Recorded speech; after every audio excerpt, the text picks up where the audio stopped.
Oui, mais si elle ne tourne pas, il n'y a pas de gravitation. Voilà, voilà. Non, non, ça n'a rien à voir, ce sont deux phénomènes différents. C'est deux phénomènes différents. Deux phénomènes complètement différents. Faut bien Là, il ne faut pas mélanger la gravitation, qui sera responsable de l'écoulement du temps sur la surface de la planète, oui.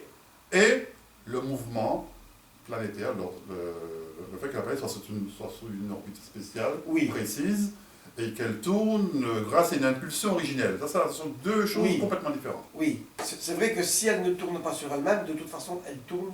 Elle peut tourner autour du Soleil. Mais bon, de son étoile en tout cas. Mais en tout cas, là, bon, là, c'est pas le plus important. Le plus important, c'est ce qui va faire que le temps s'écoule, c'est le champ de pesanteur, le champ de gravitation qu'il y a sur la planète. D'accord? Voilà. Donc, alors, nous en étions où? Eh bien, c'est de pouvoir affirmer que le temps est réel ou que le temps est une illusion. Voilà, donc, moi, je considère qu'il n'y a que le présent qui existe. Ok? Il n'y a que le présent qui existe. Donc, comme disait Albert Einstein, il n'y a pas de séparation entre le passé, le présent et le futur. Il n'y a pas de séparation entre les trois. Il n'y a pas de front de séparation. Donc, nous, ici, on pense que le temps est linéaire. Il est fluide. Le passage des trois moments du temps, passé, présent, futur, se fait continuellement. En fait, ça, c'est une illusion, effectivement. C'est là d'où vient l'illusion du temps. Il n'y a pas cette séparation là en question. Il ne faut pas croire que le passé n'existe plus et que le futur n'existe pas encore. Mais non, le futur est déjà là. Moi, je fais l'hypothèse que le futur est déjà là. Il est déjà réalisé. La question est, ça ne vient pas de moi, c'est un philosophe qui le dit. C'est un philosophe qui est à la fois physicien, qui s'appelle Étienne Klein, qui dit que le futur est déjà là, il est déjà réalisé. Mais seulement, il est partiellement configuré. La question est, c'est à quel moment ce futur-là sera définitivement configuré. Ça, c'est la question. Pas mal. Le futur existe déjà, il est là. Ton futur de demain est déjà là, il est déjà planifié. Et il y a une réponse à ça. Mais seulement, il est partiellement configuré. Et on peut donner une réponse à ça? Ah oui, bien sûr. Et c'est là d'où vient ma théorie. Comment ça se fait? Qu'est-ce qui va provoquer la configuration complète, totale du futur de demain? C'est ça. C'est là que je donne mon avis, pas dérivé de mon hypothèse. Je tente d'apporter une explication. Eh bien, comme je l'ai dit, comme je l'ai abordé la dernière fois, c'est si tu le regardes. Oui. Si tu regardes le futur, il change. Futur regardé, futur observé égale futur modifié. Ça, c'est une petite équation. En 4 mots, futur regardé égale futur modifié. Égalité entre les deux termes. D'accord? Donc, ça mérite beaucoup plus de développement, beaucoup plus d'explications théoriques et voire même mathématiques. Ce que j'espère faire bientôt. En tout cas, théoriquement, comment je peux expliquer ça? C'est que, déjà, il faut savoir que moi, je considère que l'espace-temps, c'est quelque chose de flexible. C'est quelque chose de... Le futur n'est pas quelque chose de figé. Le futur, c'est quelque chose de dynamique. Et j'irai même plus loin en disant que, non seulement le futur il est dynamique, il est modifiable, mais je dirais même le passé aussi. On peut même changer le passé. Ça peut choquer les gens. Le passé aussi, on peut le changer. Pour quelle raison je dis ça? Parce que pour moi, le futur, il est dense. Il est moins dense que le présent. Il est plus facile de changer des choses dans le futur que dans le présent. Pourquoi? Parce que le futur est moins dense que le présent. Le présent, là, maintenant, il est difficile de le modifier. Oui, parce qu'on il est dense. le vit, on le regarde. Oui, de par son intention. En fait, lorsqu'on émet une intention, c'est une pensée, un souhait, on émet une intention, c'est forcément dans le but qu'elle se réalise. Cette intention, c'est dans le futur. C'est le futur qui sera impacté, parce que le futur est moins dense. D'accord? Je pars du principe que le futur, il est moins dense, donc il est plus facilement impacté que le moment présent. Et je pars d'une autre hypothèse, que ce futur-là, il interagit aussi avec le passé. Il n'est pas séparé du passé. Si tu changes un élément du futur, tu peux changer aussi un élément du passé. Parce qu'ils sont liés, ils sont corrélés entre elles. On appelle ça l'intrication temporelle. On connaît l'intrication spatiale, tu la connais sans doute, le fait que des particules qui sont séparées, quelle que soit la distance, si tu agis sur l'un, l'autre va subir la même modification instantanément, quelle que soit la distance sur les états. Comme quoi l'espace n'existe pas. Il n'y a pas de séparation. On est tous connectés, interconnectés. Si tu agis sur une particule, qui soit à des milliers d'années-lumière, hein, les deux particules n'ont pas eu le temps de communiquer entre elles. Or, comment ça se fait qu'ils ont subi tous les deux instantanément la même modification? C'est parce qu'il n'y a pas d'espace entre ces particules-là. L'espace n'existe pas. Donc là, on est dans un domaine spatial. Donc imagine maintenant qu'on soit dans un domaine temporel. Si tu agis sur le futur, hein, un événement futuriste, eh ben, il y a un événement du passé qui est lié. Donc ils sont tous les deux corrélés, ces deux événements-là. Un dans le futur, l'autre dans le passé. Donc agir sur un élément du futur, c'est aussi agir sur un élément du passé. Donc tu peux aussi modifier le passé. C'est terrible ce que tu dis. On appelle ça l'intrication temporelle. Non, en fait, c'est moins connu. En fait, ce qu'on connaît davantage en physique quantique, l'intrication spatiale, celui que tu viens d'évoquer, voilà, on connaît au niveau de la distance, c'est l'espace, mais l'espace est lié au temps. On parle d'espace-temps. On parle de continuum espace-temporel. Oui. Ce qui est valable pour l'espace est aussi valable pour le temps. Alors, pourquoi parler d'intrication spatiale et oublier l'intégration temporelle? C'est pas logique, c'est pas raisonnable. Il faut être honnête, intellectuellement. Tu comprends? Oui, mais alors, soyons lucides. Parce que tu me dis que on peut modifier le passé en modifiant le futur. Mais à quel niveau? Au niveau atomique, subatomique? Parce que bien sûr, oui. Bien sûr. En plus. Déjà, à ce niveau-là, oui. Parce que si, absolument. parce que si notre conséquence à nous aujourd'hui, si nous vivons, la manière dont nous vivons aujourd'hui, si c'est à cause de la dernière guerre mondiale, et que moi je me dis, non, je ne veux pas vivre cette vie, elle ne me plaît pas. On s'est compris. Modifions la dernière guerre mondiale, c'est le monde du futur. On s'est compris. Ben, en fait, ce qu'on peut changer, modifier à notre niveau, ce sont les événements microscopiques. Microscopiques. Absolument. Parce que sinon là, pour l'instant, devient... à un autre niveau, les événements microscopiques. Oui. Ça deviendrait une histoire de fou. Oui. Alors, justement, en parlant de ça, parce que tu me dis, si on regarde le futur, on peut le modifier. Est-ce qu'à la taille humaine, ça peut se faire? Parce que on nous dit aussi qu'il y a des milliers de futurs. Oui. Alors, c'est là que je vais intervenir. Parce que, quel est le futur que moi je veux regarder? C'est magnifique ce que tu viens de dire. Là, c'est vraiment génial ce que tu viens de dire. Là. Tu viens de dire qu'il y a des milliers de futurs. Moi, je vais agencer un petit peu, je vais rectifier un peu, en disant les choses plus correctement, en disant que le futur existe sous la forme de potentialités multiples. Il existe un océan de potentialités infinies. Le futur se présente comme ça. Ça, c'est une première chose. Deuxièmement, ce qui est très important, le futur se présente aussi sous la forme d'une superposition d'états multiples. Je ne sais pas si tu as compris ça. Une superposition d'états multiples. Ça veut dire quoi? Ça veut dire que ce futur-là se présente sous la forme, en d'autres termes, sous la forme d'une combinaison d'événements simultanés. Et là, je peux choisir. Voilà. Enfin, non. Je pourrais choisir. Ouais. Tu as le choix. Un choix. Eh bien oui. Donc ce futur-là se présente sous la forme d'une superposition d'états multiples, une combinaison d'événements qui soient simultanés. D'accord? C'est ça, cet océan de potentialité infinie. Voilà. Donc en fait, c'est ton regard qui va sélectionner.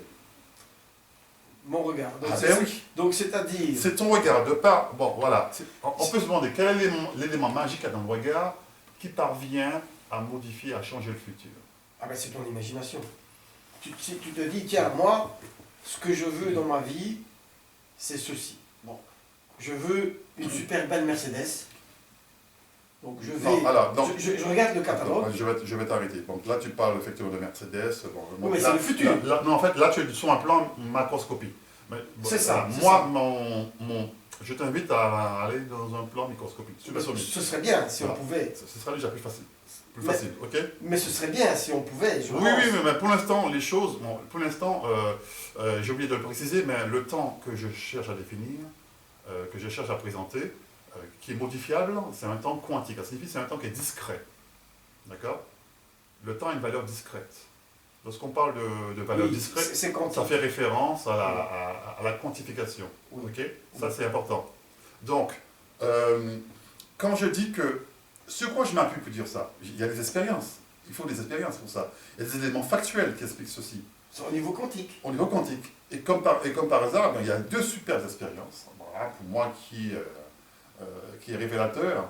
Par exemple, il y a un chat là, ici. Je vais considérer que c'est le chat de Schrödinger. Je sais pas si tu connais. Oui, Schrödinger. Oui. Ah ben, tu sais, il y a une histoire avec le chat. Il est mort et vivant en même temps. Voilà.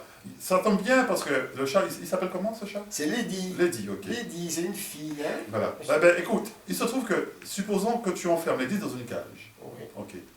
l'expérience du chat de Schrödinger, c'est ça. Ah, Lady ici, Lady, tu me regardes? Coucou, regarde-moi. Appelle la Lady. Ah, Lady? Je sais pas, elle a des yeux que pour toi. Je sais pas pourquoi. Je suis un beau garçon. Bon, en tout Je cas, vais perdre vos restes. en tout cas, ce qui se passe, imagine que Lady se trouve dans une cage. Oui. Elle ne peut pas s'en échapper. Oui. Donc il y a une histoire un peu méchante, un peu glauque d'ailleurs. Ceux qui sont sensibles à la condition animale s'abstenir. C'est que dans la cage où le chat se trouve, on va mettre un dispositif qui contient un gaz. Il y a un gaz mortel. Oui, mais ça, c'est la théorie de Schrödinger. Oui, il y a un gaz mortel qui sera libéré. C'est ce que Mais la libération de ce gaz mortel est conditionnée par un atome d'uranium. Ouais. Ok? C'est un atome d'uranium qui est là. Le problème, c'est que l'atome d'uranium, c'est un être quantique. Hein? On ne sait pas quand il va se dégrader. Le problème, c'est que l'atome d'uranium, il se trouve sous deux états superposables. Oui. État dégradé, état non dégradé. Et- Si l'atome d'uranium il est dégradé, eh bien, il y a un processus qui va provoquer la libération du gaz qui va tuer le chat. Ok? Et si l'atome n'est pas dégradé, le chat est vivant.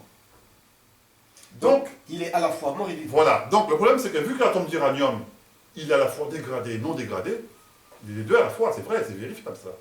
Eh bien, à un changement d'échelle, le chat, lui aussi, il est mort, et il est vivant et mort à la fois. On ne sait pas. Donc, à quel moment on va avoir cette levée d'incertitude? En regardant. C'est l'acte d'observation qui va provoquer ce qu'on appelle, ça réduction du paquet d'ondes. Autrement dit, il y a un autre terme, effondrement de la fonction d'onde. Au moment où l'observateur ira dans la cage, vérifier que Lady est bien vivante, soit vivante ou morte, Lady, c'est soit tu es morte, soit tu es vivante, tu peux mettre les deux à la fois. Donc, c'est au moment où je vais jeter mon œil dans la cage, je vais vérifier si Lady est morte ou vivante, pas les deux à la fois. Donc, dans ce cas, les deux états qui étaient superposables au départ deviennent réduites, deviennent uniques. Il y a une seule réalité qui s'impose à moi à ce moment-là, pas les deux. Donc, devant cet océan de potentialités simultanées, il y a un seul qui va s'imposer à mon égard. On appelle ça la décohérence quantique. C'est comme ça on dit plus ou moins que l'homme crée sa réalité. Puisque, si tu veux, il y a une réalité infinie, il y a des événements superposés infinis qui se présentent à toi. Mais c'est seulement ton regard qui va rendre une réalité unique. Mais heureusement, sinon on deviendrait fou. Imagine qu'on vit dans une réalité multiple, plusieurs événements qui se produisent à la fois et en même temps qu'ils ne se produisent pas. C'est quoi ce délire? On perdrait la boule. Heureusement, il y a une seule réalité qui s'impose à nous. Oui, D'accord. c'est clair. Donc en fait, ça c'est un de mes premiers arguments. Donc le chat de Schrödinger. Schrödinger, donc pour le chat, état réalisé ou état non réalisé. D'accord? Donc le futur c'est pareil. Le futur sera impacté de la même façon. D'accord? Il y a une seconde expérience de physique quantique qui s'appelle les fentes de Young. Je ne sais pas si tu connais les fentes de Young. C'est la fameuse expérience où on fait passer des électrons, des protons, Oui. des neutrons à travers des fentes. Oui. Et derrière la fente, il y a un écran qui réceptionne les protons, les neutrons, hein, ok, les nucléons, comme on dit. Eh bien, il y a une plaque. Donc la plaque, en fait, s'il y a des interférences, en fait, il y a une frange d'interférence qui indique la nature ondulatoire des particules. Hein. Soit on a donc la nature ondulatoire, donc ça signifie que les protons, ils ont un comportement celui d'une vague, d'accord? Ou soit on a des billes, une onde, non, soit on a des billes, donc là ça se traduit, si on a des corpuscules, d'accord, des grains, des pointillés sur l'écran, et par conséquent là ça traduit la nature corpusculaire de l'électron, de la particule. Donc là on parle de dualité onde-corpuscule, c'est le principe de complémentarité. Donc les particules peuvent être soit des ondes, d'accord, ou soit des billes, soit des corpuscules, des particules, d'accord? Et donc, mais ça dépend si tu le regardes ou pas. Si jamais tu as une caméra que tu regardes, il y a une caméra qui nous regarde là, donc là c'est mort. Hein. Si jamais il y a une caméra qui est braquée sur l'expérience, le résultat sera différent. Autrement dit, c'est l'acte d'observation qui va changer le résultat. La nature du résultat dépend de l'observateur. C'est intéressant ça. C'est l'observateur qui va faire, c'est l'observateur qui va faire bouger, qui va conditionner le résultat. Autrement dit, si je regarde, si je pointe mon nez, on va avoir la nature corpusculaire de la particule. Si je ne regarde pas, eh bien, ce sera des franges d'interférence. Autrement dit, ce sera des ondes, la nature ondulatoire. Donc la nature ondulatoire traduit que la particule est complètement délocalisée dans l'espace. Il est complètement délocalisé. On appelle ça la non-localité. Okay? Et si tu regardes, là, donc là, tu pourras ponctuellement localiser la particule et le mesurer, et le rendre mesurable avec tous les paramètres qu'on connaît. Oui. Donc, je vais conclure. Donc, pour moi, le futur, c'est la même chose. Qu'est-ce que c'est le futur? Le futur, c'est un événement dont on peut détruire par le simple regard. Je compare à l'expérience que je viens de faire là, avec l'éléphant de Lyon. Je répète, le futur, qu'est-ce que c'est? C'est un ensemble d'événements qu'on peut détruire par le simple regard. Parce que c'est le regard de l'observateur qui va changer la nature des résultats. Tu vois? Est-ce que c'est la conscience qui est en jeu ici? Intéressant. Est-ce que c'est la conscience qui est en jeu? Est-ce que c'est la conscience de l'observateur qui va agir sur le résultat? Est-ce que c'est la conscience de l'observateur, de l'individu, qui va agir sur le futur? Est-ce que c'est son intention à lui? Oui. Est-ce que ce sont mes intentions qui vont impacter le futur, de manière à le modifier? C'est pour ça qu'on dit que, et c'est là que je veux en venir, il y a quelques années de cela, il y a 2 ans d'ailleurs avec toi, j'avais mis en place un protocole expérimental. Donc j'avais dit que si des astrologues, si tu allais consulter par exemple une voyante, un médium ou une astrologue, qui te faisait une prédiction, je t'avais dit de noter les prédictions qui t'avaient été faites quelque part et de regarder ce qui s'était réalisé et ce qui ne s'était pas réalisé. Et donc, j'avais précisé que les événements qui ne se sont pas réalisés, ce sont les événements sur lesquels tu t'es focalisé dessus. En focalisant ton attention dessus, tu les as modifiés. Donc, lorsqu'un astrologue te fait une prédiction, parce que quelqu'un de très compétent, un médium te fait une prédiction, reçois la prédiction, tu la captes, mais après tu l'oublies, ne focalise plus dessus. Alors, parce que le fait de la focaliser dessus, tu l'évacues, tu la fais disparaître. Hein? Et oui, ça fait disparaître. Et j'en ai pour preuve, la raison pour laquelle les grandes prédictions majeures de ce monde, par exemple ceux de Nostradamus, j'ai entendu parler de lui, pourquoi ces prédictions sont voilées à ton avis? Pourquoi ces prédictions sont si troubles, sont pas limpides, sont pas claires, Pourquoi ces prédictions sont cachées, sont obscures? Eh bien justement, c'est pour préserver leur intimité. C'est pour préserver justement, c'est pour que ces prédictions ne soient pas détruites par le regard. C'est pour que ces prédictions-là ne soient pas détruites ne soient pas complètement disloquées par le regard destructeur des êtres humains que nous sommes. Si tous les êtres humains focalisaient dessus, ça ne pourrait pas se réaliser. Je parle de ce principe-là. Tous les grands, observe bien, tous les grands prophéties sont cachés, sont codés. Il y a un voile, il faut qu'il y ait un voile dessus. Parce que si tu illumines le voile, eh bien, la prédiction est mise à nu, et par conséquent, elle ne vaut rien, elle s'évapore. À cause de toutes les consciences qui sont mises. Oui, mais alors à quoi ça sert? Ben attends, merci, mais je vais le dire, à quoi ça sert. Ici, reçois la prédiction, mais ne focalise pas dessus, parce que ton intention, tes pensées sont quand même un fort pouvoir impactant. Oui, mais si je suis Nostradamus et que je vois qu'il y a des choses importantes qui vont se passer, oui. Je préfère, alors à ce moment-là, s'il y a des cataclysmes oui. qui sont prévus, oui. je préfère le dire que les gens le voient pour éviter ce cataclysme. Si les gens le regardent, ce cataclysme n'arrivera pas. Tu préfères le dire comment? On te voit verbalement? Ou même par écrit. Alors à ce moment-là, les gens vont le regarder. Et ce cataclysme n'arrivera pas. Non, oui. Donc oui, si je veux sauver, si l'humanité est en perdition, pourquoi est-ce que je dois cacher, coder ça? Non. Alors je le dis clairement, comme ça on évitera ce cataclysme. Ah oui, pourquoi pas, oui, mais ça dépend aussi. À mon avis, il faudrait une masse critique de personnes pour que ça ne se fasse pas. Ouais, il y a une limite à cela. Ah, sinon c'est trop simple. Imagine un événement. Je vais prendre un exemple concret. C'est ce que je dis. Je vais prendre un exemple. Regarde, je pense qu'il y aura un crash boursier. Ouais, bientôt. Je sais pas, personne ne sait quand. Ça va se faire. Ça, c'est inéluctable, parce que la boule dévale la plaine, personne ne peut l'arrêter. Hein, une boule de neige qui grossit de plus en plus, qui dévale la pente. Ça, c'est un événement inéluctable parce qu'elle est irréversible. On ne peut pas retourner en arrière, parce que, bon, toute la haute finance est corrompue. Tu vois, il n'y a que des magouilles partout dans la haute finance, hein, avec les politiques. Le système est instable, financièrement, il est instable.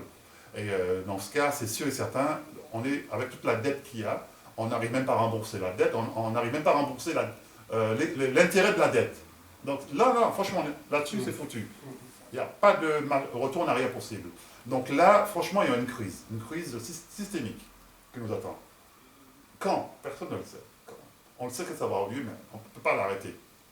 Là, par contre, c'est quelque chose que le pouvoir destructeur n'y peut rien. Parce que l'alarme a été déjà... tac, tac, tac, tac, tac, tac, a été mis en marche, on ne peut pas l'arrêter. C'est autre chose. D'accord? Bon, prenons l'exemple que tu viens de donner. Tu as donné un exemple d'une catastrophe, ok? Une catastrophe. Et bien la catastrophe, imagine qu'il y a un grand nombre d'individus. On est à 7 milliards sur la planète, 7 milliards 5 apparemment, qui pourraient focaliser là-dessus. Mais nous sachant que la plupart des gens s'en foutraient royalement. Hein. Bien sûr. Oui, il y a le scepticisme aussi là-dedans. Oui, voilà. Donc, je pense qu'il doit exister une masse limite de personnes pour déclencher un pouvoir impactant sur le phénomène. Il doit avoir une masse critique de personnes. Mais alors, suivant l'importance du phénomène, de l'événement, de la catastrophe. Mais ça peut être terrible ce que tu dis là. Parce que ça peut être terrible ce que tu dis là. Eh bien oui. Je vais te donner un exemple alors. Cette fameuse planète X qui va impacter la Terre, qui va apporter des cataclysmes, on essaye de le cacher. Ben, je me demande si ça vaut le coup, puisque la plupart des êtres humains s'en foutent royalement. Et la plupart ne sont pas au courant. Oui, donc, alors pourquoi est-ce qu'on... Ça, c'est un événement qui a de grandes chances de se réaliser. Parce que personne n'est au courant. Les gens qui sont au courant se comptent sur 7 milliards. Tu peux me dire combien sont au courant sur 7 milliards? Mais pourquoi on le cache alors? Essayons de diffuser ça au maximum pour éviter ce cataclysme. Parce qu'il nous pend au nez, ce cataclysme. Hein. Il nous pend au nez. Alors, pourquoi est-ce que la CIA, FBI et compagnie veulent cacher ça? Pour éviter quoi? Pour éviter de la panique? Pour éviter, pour éviter la catastrophe, oui, qu'on le divulgue. Pour éviter l'effondrement des superstructures, des infrastructures. Oui, ben oui, bien sûr, tu imagines le chaos. Oui, mais cette catastrophe va arriver. Tout à l'heure, on parlait de chaos. Mais là, tu risques d'avoir un chaos avec un grand C. Et on ne peut pas savoir. Oui, mais si on le sait, si un maximum de gens le savent et qu'on regarde ce futur, on va l'adoucir au moins. Bon, maintenant, comme toi tu dis, il y a... Non, parce que le quota ne sera pas atteint. Le quota de personnes, la masse critique ne sera pas atteinte. Parce que c'est un phénomène qui est trop marginalisé. C'est parce que le monde... Parce que si tu dis des choses comme ça, on va te traiter de conspirationniste, de complotiste, on ne va pas te prendre au sérieux. Pas si ça vient de quelqu'un. Et ça arrange justement certaines personnes. Pas si ça vient de quelqu'un d'important. Si le président des États-Unis nous dit... Oui, mais attention. Le problème, c'est quand le président des États-Unis va le dire, il sera trop tard. Eh bien oui, non, mais écoute, sois sérieux. Sois un réaliste. Mais nous sommes sérieux là. Sois un réaliste. Mais c'est un problème sérieux, parce que si on peut... Si quelqu'un d'important, le secrétaire général de l'ONU, vient dire, attention, cette planète arrive, il y aura des cataclysmes, soyons conscients, regardons ce futur. Non, ça ne marchera pas. Ça ne marchera pas du tout. Ça ne fonctionnera pas. Il faut faire les choses en amont. Parce que quelqu'un d'important, on va le croire. Non, mais Giovanni, attention, il faut faire ça en amont. C'est pas au dernier moment que tu vas arrêter un cataclysme. Mais nous ne sommes pas au dernier moment. Il faut que ça se prépare en amont, mais longtemps en avance. Plus il y a de la distance entre deux événements, entre l'observé et l'observateur, la chose à observer l'observateur, et plus tu as des chances d'en empêcher. Il ne faut pas que l'événement soit près de nous. Il faut qu'il y ait une longue distance dans le temps.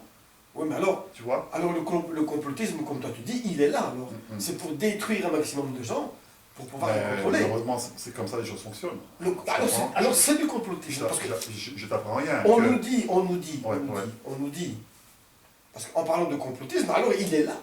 Parce que on nous dit que il y a comment dirais-je,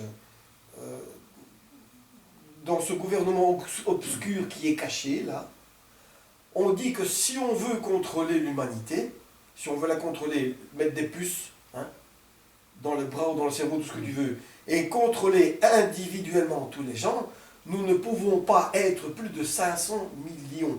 Sinon, ça devient, technologiquement, ça devient impossible. Donc le complotisme est là. Nous sommes 7 milliards et demi, éliminons les 7 milliards. Il restera 500 millions. C'est génial. Maintenant, on peut. Oui. Mais écoute, tu vois, donc le complotisme, il est là. C'est de ne pas mettre les gens au courant que la catastrophe arrive. Attends, mais je vais te surprendre, mais je vais aller dans le même sens que toi, puisque on est à 7 milliards, mais tu sais... Il y a 7 milliards de gens... La dépopulation a déjà commencé, mon ami. Hein, parce que théoriquement, d'après les chiffres de l'INSEE, on devrait être à plus de 9 milliards. Oui, et demi, tu vois. Ah non, ça... si, on devrait être à non, ça, je comprends. La population a été réduite. La population africaine, asiatique a été réduite. On a essayé par le sida, par exemple. On a essayé. Non, mais notamment le sida, il sert à ça. Tu parles de population, mais ça a déjà commencé depuis longtemps. Le sida, il sert à ça. Depuis 20 ans déjà. On a lâché le sida pour diminuer la population. Oui, entre autres. Mais je veux dire, le processus de dépopulation a commencé déjà à belle lurette. Et comment? Parce que statistiquement, c'est pas moi qui le dis. Hein. Comment? Les sociologues ont établi, c'est mathématique, les sociologues ont établi formellement.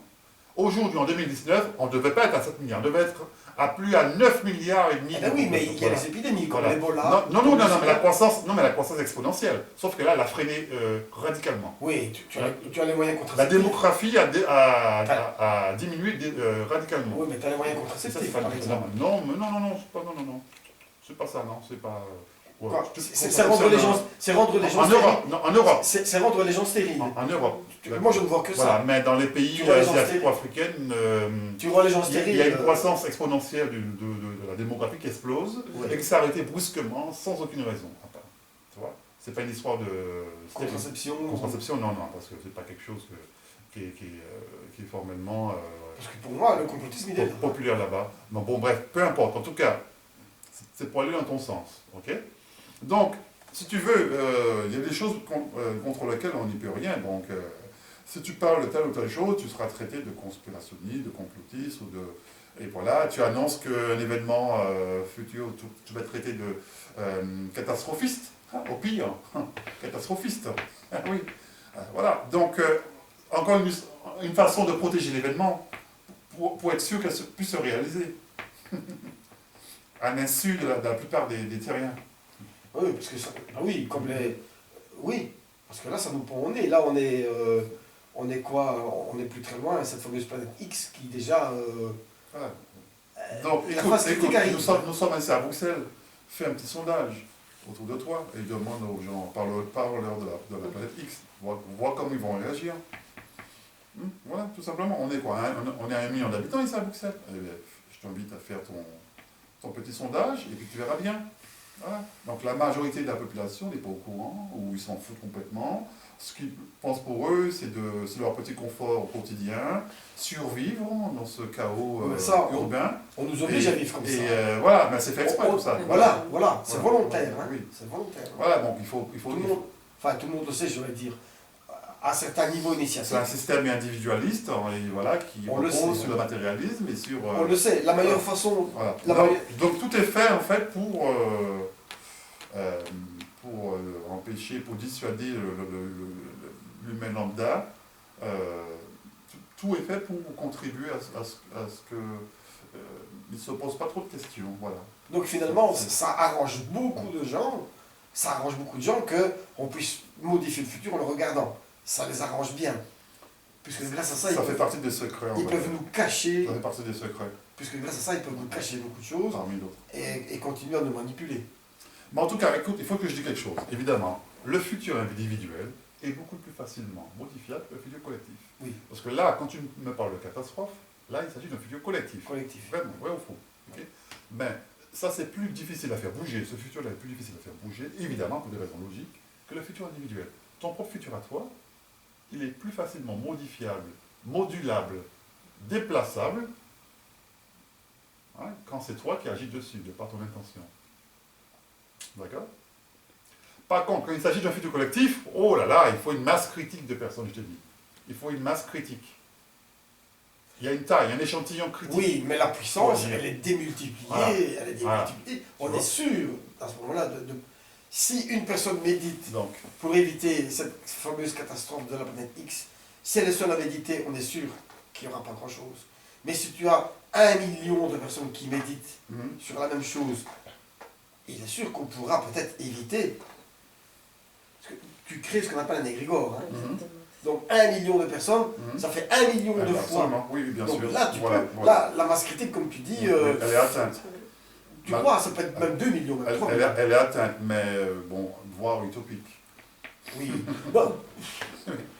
Bon, il y a oui, 1 million, oui, mais il y a de plus en plus de gens, il y a de plus en plus de gens qui méditent en groupe. Oui. D'accord, c'est peut-être 10, 20. Par Ben, contre, c'est le début. par contre, regarde, je dirais qu'il y a même peut-être 2, voire 10 millions de personnes qui attendaient la fin du monde en 2012. Oui. Est-ce qu'il y a eu une fin du monde en 2012? C'est pas la première fois. On nous a Oui, mais attention, parce que là, il y a beaucoup de... Écoute, on nous a bassiné. Attention, là aussi, il y a des manipulations. Voilà, mais ce que je te dis. C'est des sectes. Attends, Giovanni, tu sais des que... sectes, souvent, hein. Question, combien de fins du monde on nous a pondu en 2012? Il y en a plein. Bien sûr. Aux États-Unis, là, il y en a qui ont construit des bunkers Oui, pour se protéger. Ben, ça a été massif. C'était un marché, un business. Hein. Oui, c'est ça. C'est un business. C'est un Hein. business. Ah oui, il y en a qui ont acheté plein de bunkers pour se réfugier, voilà. Voilà, mais ben, il y en a combien qui croyaient en la fin du monde à ce moment-là? Mais je veux dire, c'est pas seulement en décembre 2012, à diverses périodes de l'année. Même, il y a eu quoi? Je crois qu'il y a eu 2, 3, 4 annonces apocalyptiques en 2012. Mais écoute, ça, c'est pas nouveau. Bon. C'est pas nouveau. Dans la préhistoire, quand Donc, les gens... il y a eu quoi? On va dire, il y a eu facilement plus d'1 million de Oui, personnes. mais enfin, ça, c'est pas nouveau. ce que tu Il y a dis, même parce que... des journalistes étrangers qui sont venus à Bougarache persuadés que ce serait la fin du monde. Oui, mais enfin, ce que toi tu dis là, c'est pas nouveau, parce que dans l'Antiquité, même bien avant du temps des hommes de caverne, quand il y avait une éclipse solaire, c'était la fin du monde pour eux. Pour eux, l'éclipse solaire, c'était la fin du monde. Donc là, ils paniquaient, et là, il y avait même... Ouais. Bah, c'est ce qu'on dit en tout cas, dans les livres d'histoire, c'est ce qu'on dit. Pour eux, c'était la fin du monde et c'était la grosse panique. Les éclipses sont connues depuis plus de Bon. 2000 ans. Donc Ah bien oui, à ce ouais. moment-là, déjà, bon, tu me diras, c'est différent. Nous sommes en 2019, là. À propos, il y a une éclipse de 21. C'est différent, c'est différent. Mais c'est vrai que moi je trouve que c'est de la manipulation ça, aller dire que la fin du monde. Mais moi je ne suis pas tellement sûr qu'il y aura une fin du monde. Je ne suis pas convaincu de ça. Par contre, oui, les cataclysmes, ça pourrait arriver. Parce que parfois l'humanité doit changer. C'est un coup de crise. En tout cas, peu importe. Bon, en tout cas, c'est pas forcément la fin du monde, ça peut être la fin d'un monde. Oui. Bon, en tout cas, oui, les c'est ça. illuminés de Bougarache, Oui. eux, ils attendaient, je sais pas, une espèce de rencontre du troisième type. Hein. Oui, c'est ça. Je te jure. Oui, c'est ça, c'est ça. Voilà. Le gourou Donc, qui viendrait, qui serait envoyé par Voilà, dans une soucoupe volante. Bon, bref, en tout cas, mon argument est terminé. J'ai donné deux raisons, deux éléments Alors. de physique quantique qui me poussent à dire que le futur observé, c'est un futur qui change. D'accord. Donc, il faut éviter. Donc, lorsque vous allez voir un voyant, un médium qui vous prédit votre avenir, donc il faut faire attention. Attention. Recevez le message, ne focalisez pas dessus. Il ne faut pas focaliser dessus. Oubliez, et c'est à ce moment-là que ça va se concrétiser dans votre vie. Si c'est positif. Et c'est pareil aussi pour les rêves prémonitoires, c'est pareil pour les... Oui, si c'est positif. Mais si c'est négatif, si, Ah oui, bah oui. si on vient me dire il y aura un décès dans votre famille, alors moi je préfère le regarder pour que le décès n'arrive pas. Oui, le plus tard possible. Le plus parce tard que la mort est inéluctable. Hein. Voilà, le plus tard non, mais possible. on peut aller jusque-là, mon argument peut aller Oui, jusque-là. bien sûr, bien sûr. On peut aller Mais jusque-là. la mort est inéluctable, donc Oui, bien personne sûr. n'est immortel, donc forcément... Alors, Voilà. une question, ça n'a pas, comment je vais dire, ce n'est pas avec le temps. Tu me parles donc des particules et tu me Oui. dis que les particules, elles sont à la fois énergie Onde et corpuscule. et corpuscule. Oui, Au niveau quantique. oui. J'ai entendu parler, et que c'est donc, c'est comme donc, il y a un état, c'est à la fois un état 1, parlons au binaire, c'est à la fois 0 et 1. Mhm. Il y a quelque temps, on disait qu'on allait mettre au point des ordinateurs quantiques. Mhm. On sait qu'un ordinateur normal, c'est 0 et 1. Mhm. Comment peux-tu avoir le 0 et le 1 et en même temps 0 et 1? Comment peux-tu avoir ça en même temps? Si c'est un ordinateur quantique, Mhm. tu auras les trois états. tu auras le 0, le 1, 0, 1. Mhm. Comment est-ce qu'un ordinateur peut-il fonctionner avec ça? Ça, je sais rien, je ne vais pas te dire. Je n'ai pas de données là-dessus. Est-ce que c'est... Parce que Donc, c'est oui, bizarre, oui, hein? oui, mais attends, voilà, oui. Mais bon, c'est déjà, pas vraiment mon domaine, hein, parce que là, il s'agit Le fait que ce soit quantique. Oui, oui, mais là, il s'agit de technologie. Hein. Ouais, ouais. Là, tu me Non, parles. mais parce que tu parlais de particules, Oui, et oui. j'ai voulu dévier Oui, un mais peu. là, bon, mais dans l'ordinateur, ce n'est pas des particules, hein, c'est des qubits. Ce sont des bits, ce sont des unités. Oui, bon, c'est comme ça on définit les microprocesseurs, leur performance. On parle de bits, BIT. Non, Ouais. ça te dit rien? Si, Voilà, voilà. si. Ah ben, donc, Si, si, le courant passe, le courant ne passe pas. voilà, Zéro. donc on parle de qubits, QBIT, d'accord? Donc ça, c'est ce qui donne à la machine, l'appareil, des valeurs discrètes. Donc ça signifie que l'ordinateur qui intègre ces données-là, ça lui permet d'avoir des performances supérieures, et aussi d'avoir une sécurité inviolable. Tout simplement. Parce que je ne vois pas comment il peut calculer, parce que si tu as 0 et 1, tu calcules. Oui. Si. Tu as Ah, 0, oui. 1, et puis tu as 0 et 1, oui et non, si tu veux. Oui, c'est ça, oui. En même temps. En même temps, c'est ça, oui. Une superposition des deux états. C'est ça. C'est ce que ça veut dire. Mais ben, écoute, non, mais pour moi c'est excellent. Ça prouve que ça augmente les capacités et les performances de l'ordinateur. C'est exponentiel. Ah, Hein. bien sûr. Mais je vois pas, c'est vrai que je ne suis pas... Même au niveau sécurité aussi, il serait inviolable. Personne ne pourra pirater un ordinateur. Je veux dire, avec l'ordinateur quantique, c'est impossible de... Parce que si jamais tu essayes de décoder le code pour entrer dans le titane, il va changer instantanément. Oui, parce que c'est 0 et 1. Ah ben oui, non, voilà, parce que c'est superposé.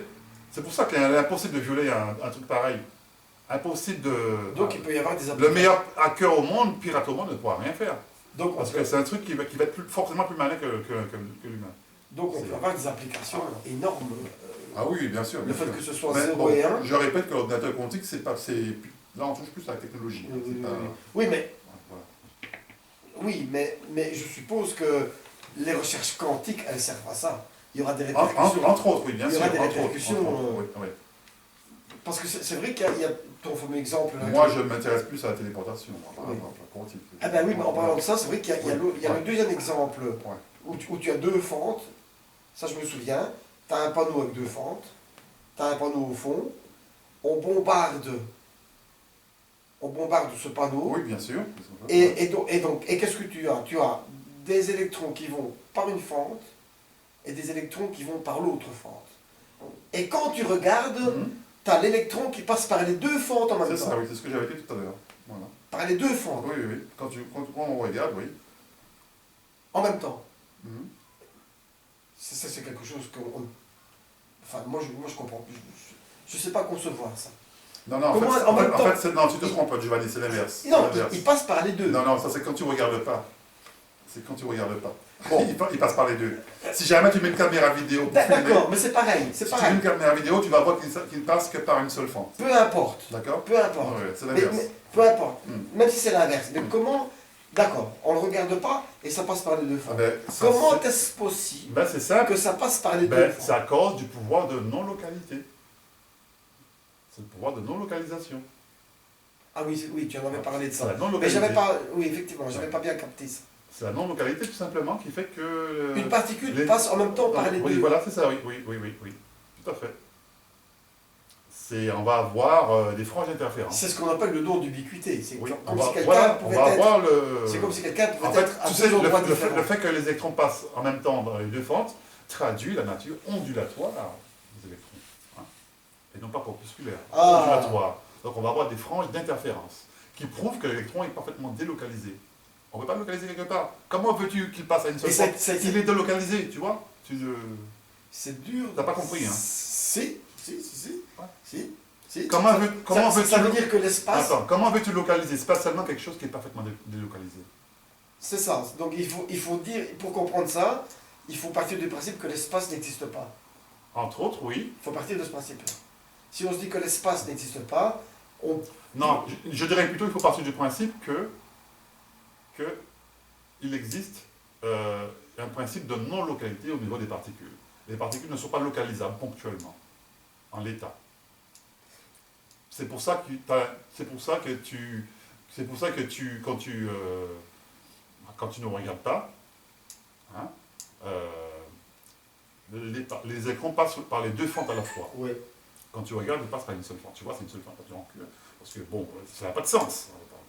Tu veux vérifier, mais quand tu vérifies, ta conscience agit et. Oui.